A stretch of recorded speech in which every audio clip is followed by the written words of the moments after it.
I'm Alex Charfen, and this is the Momentum Podcast, made for empire builders, game changers, trailblazers, shot takers, record breakers, world makers, and creators of all kinds. Those among us who can't turn it off and don't know why anyone would want to. We challenge complacency, destroy apathy, and we are obsessed with creating momentum so we can roll over bureaucracy and make our greatest contribution. Sure, we pay attention to their rules, but only so that we can bend them, break them, and rewrite them around our own will. We don't accept our destiny, we define it. We don't understand defeat, because you only lose if you stop, and we don't know how. While the rest of the world strives for average and clings desperately to the status quo, we are the minority, the few who are willing to hallucinate there could be a better future. And instead of just daydreaming of what could be, we endure the vulnerability and exposure it takes to make it real. We are the evolutionary hunters, clearly the most important people in the world, because entrepreneurs are the only source of consistent, positive human evolution, and we always will be. Welcome. This is entitled When You Become Numb to Money. Now, I know for some of you, the thought of becoming numb to making more money or to having more money come in sounds ridiculous. Like, there was a point in time in my career, and it's not that long ago, that I would have heard that and said, like, what is he talking about? How can you be numb to money? Like, it's so compelling. It compels most of what I used to do. And it's what we're working towards, and it's what we're driving for, and it's the ultimate scorecard and all of those things. But there's this bizarre point in time in an entrepreneur's life where it happens. And, today I'm coaching several of the fastest growing companies in the United States. I'm calculating their growth rates. I'm looking at the Inc. 500 list, and I can tell you I've got some predictions for a couple years from now. And it's amazing how quickly the owners of these companies, the entrepreneurs running them, are going through the stages of an entrepreneur's relationship with money. And sooner or later, every one of them gets to this place where they're numb. Let me tell you the process you go through as an entrepreneur. So the stages of our relationship with money are interesting because you work through these on your way up to numb. So the first stage of our relationship with money is survival. Every entrepreneur has this threshold that we're running away from, or trying to survive, or wanting to create foundational stability, or wanting to create safety, or wanting to feel okay, or wanting to feel something. And that's the first thing we do as an entrepreneur with money. Most of the time we get to that place where we feel, and it's not what we do, it's a threshold we cross where we go from survival to starting to feel some stability. And here's what's interesting. It's different for every one of us. Like, I've met entrepreneurs that are making $200,000 or $300,000 a year and are still in survival mode. I've also met entrepreneurs that make $100,000 a year and have the habits that have put them in stability mode, where they're putting money away, where they're not struggling, they don't feel panicked. It all depends on your relationship with money. It all depends on what the financial intelligence you have to understand that, the faster you work through these levels, the faster you build stability, the faster you reduce pressure and noise. Because the next level, you get from stability to security. That's where you're making enough money that you start to feel that safety that you always wanted. It's not that you no longer feel like you're in survival mode. It's not that you're just building stability. You actually feel safe. You feel like you have a cushion. You feel like, your confidence goes up a little in the world. Man, I can tell you, I know the difference of how it feels. In 2007, Katie and I were running 4 different real estate businesses, all very large, $10 million a year plus businesses in South Florida.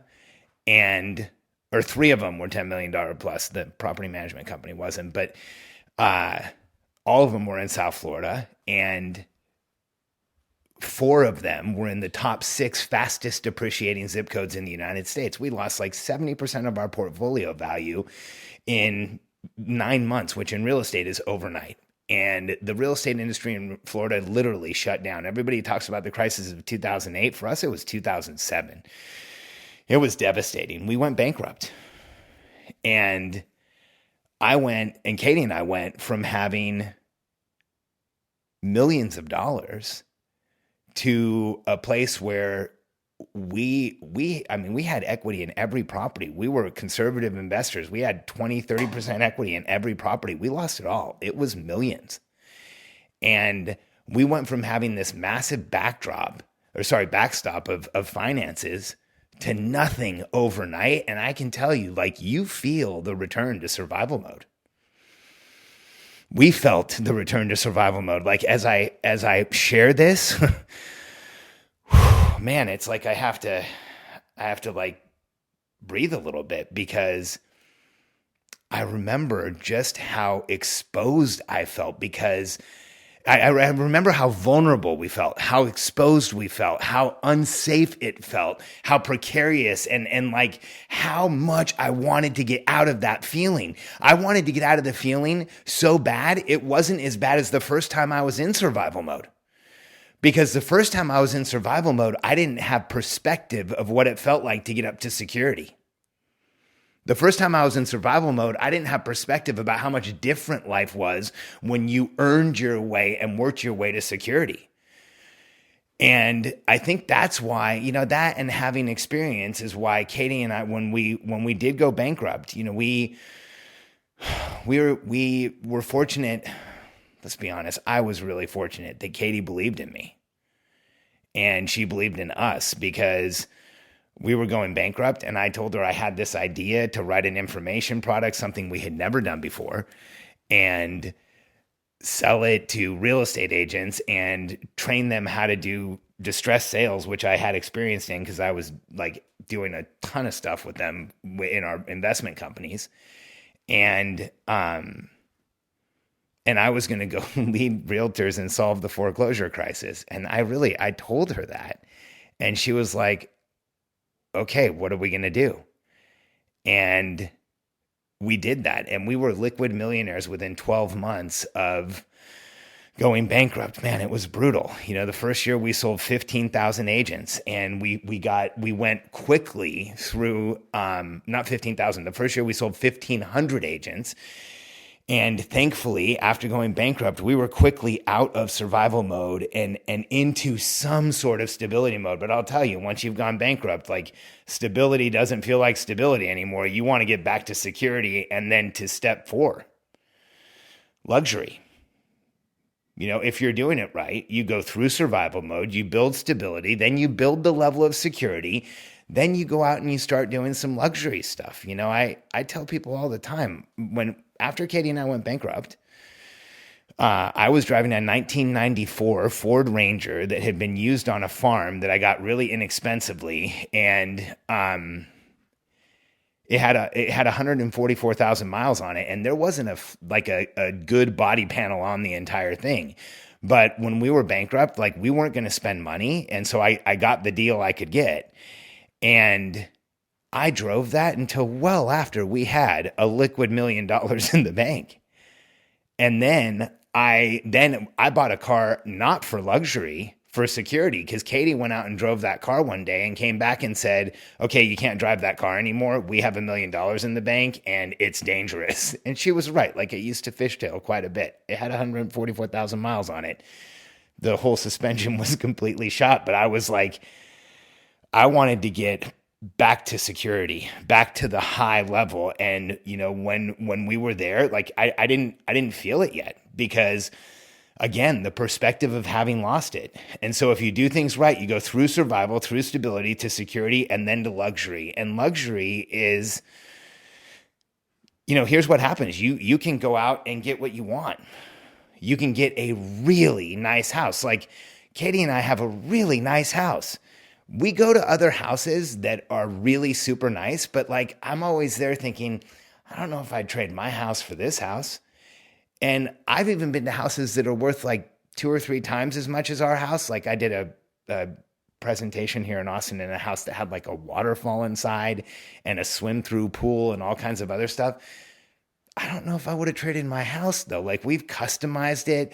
We've made everything exactly like we want it to be. We've got like the cabinets, we've literally redone almost every room in this house around our preferences and lowering pressure and noise. And like that's a lot of luxury for us. My original apartment would fit in our master bedroom closets. And so I can't once you get to that level of luxury, there's only one step left, which is excess. And some entrepreneurs go through this, but see, somewhere in between luxury and excess or after excess, you become numb. When you get enough luxury, here's what happens. You realize I could move, but do I really need to? And I could buy a faster or newer car, but you can only do that so many times and you can only drive so many cars. At one point I had 6, and then I realized what am I doing? I had to cut back to 3. And you can't really spend much more on food, and you can't really spend much more on vacations because you got to have time that you do what you do. And you get to this place where there is no variable difference in your life with the amount of money you're making as you add really big milestones. The next milestone Katie and I have is, when can we start flying private planes? Because that's been a dream of ours for a long time. Can we get to the private plane level? But in between today and the private plane level, there's not a big difference in our lifestyles. And what happens for entrepreneurs is you become numb to money, because here's the issue, is that for so much of our lives, it was the most important metric. And I know there's people who are going to say, well, it wasn't my most important metric, but come on, for entrepreneurs, we all know it's the most important metric. Even if you run a lifestyle business, and I'm not saying comparative metric with someone else, but it's the most important metric to us. Here's how I know. If you're an entrepreneur and you grow a business and you put money away and, you lose it, it affects your confidence. It affects how you show up in the world. I remember it. It's still, for me, the fact that I've gone bankrupt, I think it affects a lot of the way that I think and the way that I do. And I think I've learned from it, but there's still scars there. And as an entrepreneur, when you get up to this place of being numb to money, you have a decision. You can go to the next step of excess. And some entrepreneurs do that. It's, how much money can I spend, and how fast a car can I buy, and how big a house can I move into? And you can go to this place where you just have to constantly up level everything. And I can tell you that's exhausting. I know entrepreneurs who live like that. I don't coach a lot of them. I don't do well working with them, because it is an exhausting way to live when you are constantly pushing everything in your life and trying to make it bigger and trying to chase the next brass ring, because eventually it just becomes a pain in the ass to move. And eventually you get used to a car and you start to enjoy it, and maybe you don't need new ones over and over and over again. I have an issue. I have older cars, but I love my cars. They've been customized. They're exactly how I want them to feel. I've had them on tracks. I've had them prepped for me. There's an insane amount of customization so that it feels the way that I want it to feel, because I'm sensitive and I like to feel what's going on in a car. And I also like to sometimes take them out to a track and go at very high speeds. And I don't know that I would trade my cars. I've gone and driven really expensive cars, and I've had friends let me drive their cars, but then I get back in mine and I think, no, but I still I think this one feels better because I had it built around me.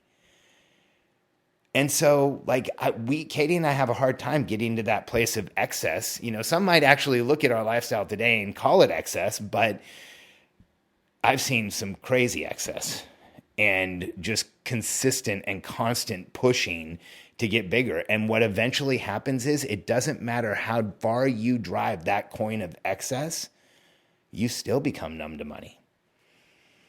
Because with each level that you get through here, there might be a lagging effect, but the pressure comes off and you start to breathe more and you start to feel better and you start to feel okay. So every dollar that comes in has a diminishing return as to what it's doing in your life. And there gets to a point where that diminishing return spikes downwards. And so it's interesting. It just happened recently for a client of mine. And it's happening for him faster than pretty much anybody I've ever worked with. His company is just exploding. And because I didn't ask permission, I'm not going to share his name, but he's one of the most talented entrepreneurs I have ever met. He thinks of himself as a marketer, but he's one of the most brilliant business people I've ever run into. And it's such a privilege to be able to work with him and his wife to grow their business. And I got a text message from him this morning that, hey, so I've become numb to money. 2 million, 3 million feels like 2 million. It doesn't even really feel exciting anymore. And I left him a message and said, hey, that happens to all of us. And then it hit me. I remembered what you have to do when you become numb to money. And I remember how you can remove that feeling a lot and get a crazy amount of momentum in the process. And here's what happens. When you hit that place of luxury and you feel like you have that luxury style, that lifestyle that you're happy with, that you feel good about, and you don't need to constantly up-level everything, or even if you do, because, the entrepreneurs I work with, they make enough money that you really, eventually you can't spend it all. And you have to hire people to help you manage your money. Katie and I have an infrastructure for our money. And you get to a place where you will become numb. And here's the advice I give entrepreneurs. And I almost missed this morning. I felt so good that I remembered this. When you become numb to money, the way you reconnect to its value is to start giving a consistent amount away. And I'll just put a note in here. If you already tithe in any way, if you already do give away 10% to a church, or you tithe to a synagogue or to a mosque, this is on top of that.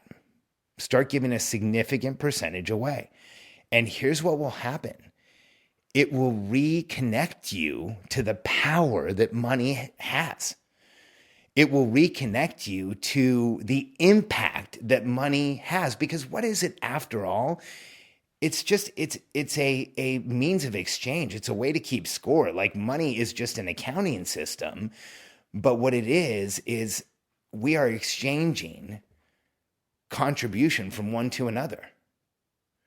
And when you see what that contribution makes, when you start giving it away, when you start helping charities, or, Katie and I have done all kinds of stuff. We funded houses with Habitat for Humanity. We helped build an orphanage in Haiti. We funded Christmas for years at a local orphanage.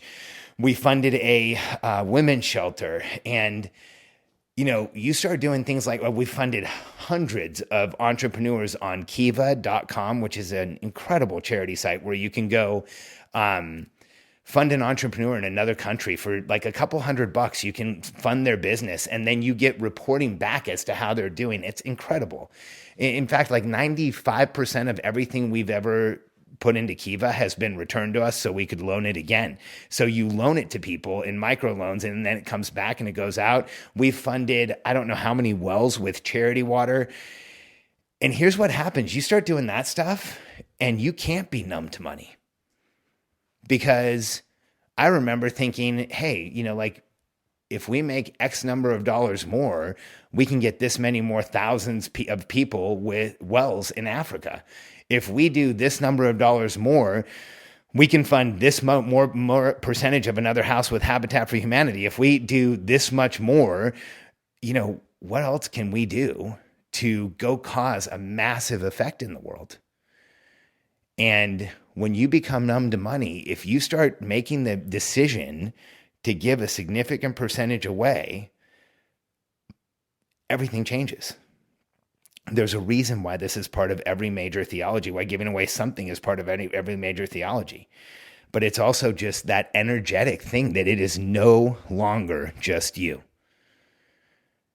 And I also think there's something like magical about this, because every time Katie and I have consistently done this, the world has just exploded around us. And I don't mean because we made it public or because we got attention for it or any of those things, because most of the time we didn't do either. But our business went crazy and the right people were attracted into our lives, and it felt like we just couldn't stop the momentum. And I think when you consider why that might be, is if you're freely giving the contribution that is money out into the world, it is going to freely come back to you. And there is something incredible about being able to give it away and still feel like you're in luxury mode that shows you what you've accomplished as an entrepreneur. And so if you're there, if you've lost that motivation, if your business just isn't, as exciting as it used to be, consider, is it because you've become numb to the single most important metric for most of us, most of our lives, money? And if you have, I just gave you what I consider the single biggest shortcut to overcoming that feeling and making it compelling again and getting right back into momentum when it comes to thinking about your money. Thanks for being here with me tonight. If you're an entrepreneur who's growing a multi-million-dollar business, if you're around $750,000 and you're getting, you can get past that. If you're one of those people who's built a business where you have opportunity you can't take advantage of right now, then get in touch with us, because we help entrepreneurs exactly like you build the infrastructure and team around them so that they can grow their business faster than they thought possible, take advantage of way more opportunities, and gain market share at a time when you should, which is today.